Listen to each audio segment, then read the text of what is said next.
कर्जमाफीच्या मुद्द्यावरून बच्चू कडू यांनी कोकाटेंच्या घराबाहेर मशाल आंदोलन केलं। बच्चू कडूंसह प्रहारच्या कार्यकर्त्यांनी कोकाटेंच्या घराबाहेर आंदोलन केलं। संभाजीनगरमध्ये संजय शिरसाट यांच्या घराबाहेरही प्रहारच्या कार्यकर्त्यांनी आंदोलन केलंय। राज्यभरात अनेक ठिकाणी मंत्री आणि आमदारांच्या घराबाहेर प्रहारकडून मशाल आंदोलन केले जाते।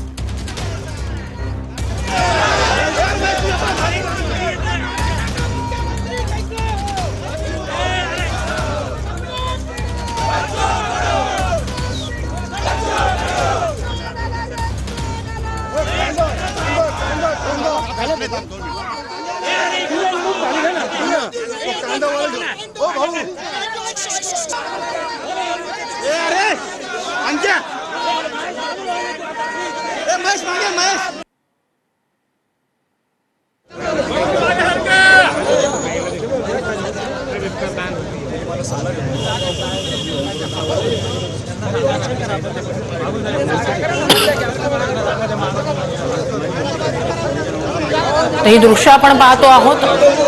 मंत्री माणिकराव कोकाटे यांच्या घराबाहेर बच्चू कडूंसह काही कार्यकर्त्यांनी मशाल आंदोलन केलंय। शेतकऱ्यांना शूद्र समजण्याचं काम हे सरकार करते आहे।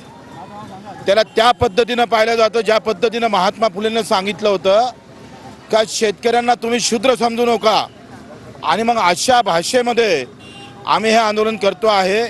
आम्ही त्यांना सांगतो अब दंगा नहीं, धर्म के नाम पर दंगा नहीं। अब हमारा प्रहार किसान के लिए सरकार के साथ पंगा लेगा, त्याची हे सुरुवात आहे।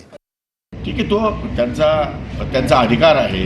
त्यांना आंदोलन करणं, त्यांनी कसं आंदोलन करावं, काय करावं, त्यांची मागणी काय आहे त्यांनी करावं। लोकशाही मार्गाने ते त्यांचं आंदोलन करू शकतात। तुम्ही भेटणार का त्यांना? भेटेल, त्यांनी सांगितलं मला भेटायचं तर मी त्यांना भेटेल। मी शेतकरी संघटनेची एक बैठक 17 तारखेला मुंबईला आयोजित केलेली आहे।